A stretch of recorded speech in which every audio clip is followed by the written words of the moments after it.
Hello, and welcome to this session of The Touch the Sound. These are a set of videos to help with techniques to increase artistry and interest in the sounds created on percussion instruments. This video is going to focus on crash cymbals, specifically those that are used in the concert hall. So let's get started. Now you'll notice that sometimes crash cymbals have those circular pads on them. Those are for the outdoor marching arts. For indoor crash cymbals, we want to remove those for concert playing. So, for the basic grip on crash cymbals, what I like to do is have my students think of a coffee cup, like they're holding the coffee cup with the thumb on top. And where that thumb pinches with the pointer finger, that's where we grab the strap as close to the dome as possible. So we'll do that with both hands. Now you may notice when you pick up cymbals, one is heavier than the other.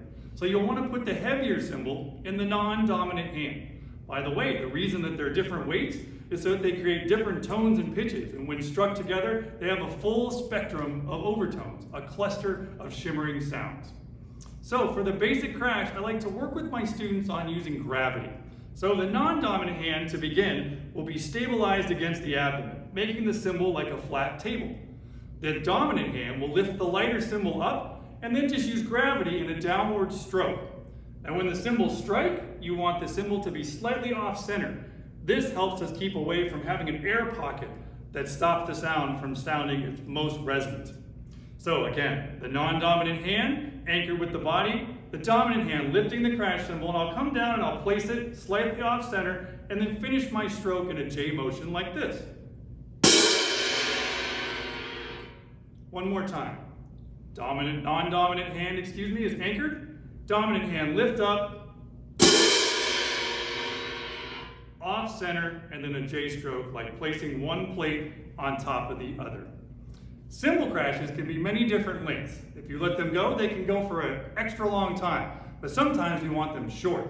The best way to determine how you might consider the length of a cymbal crash is talk to your director, view the score, or consider listening to recordings. If you want that short, bright cymbal crash, that might be one where the sound is stopped very quickly. I'm going to do a shorter motion, still using gravity, and then immediately bring the cymbals into my abdomen. That stops the sound. One more time.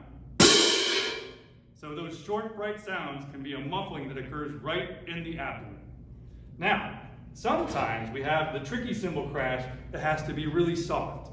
So one thing you might consider is widening your collection of cymbals, meaning that maybe you'll have a smaller pair of cymbals. That lighter, smaller cymbal can add a wide spectrum of colors to your cymbal collection. But also having the smaller pair of cymbals allows you to do the softer crashes easier. So the way I like to approach the soft crash is that I anchor both elbows this time and have the cymbals parallel to each other. You can see down the middle where they're in alignment, and then you just do a small gesture of bringing the two cymbals together and pull them apart.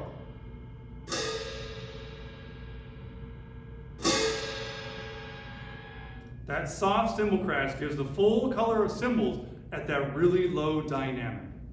So there's some helpful techniques to help you with cymbals.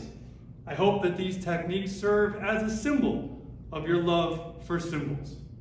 Well, anyway, remember, play with purpose and have fun. We'll see you in the next video.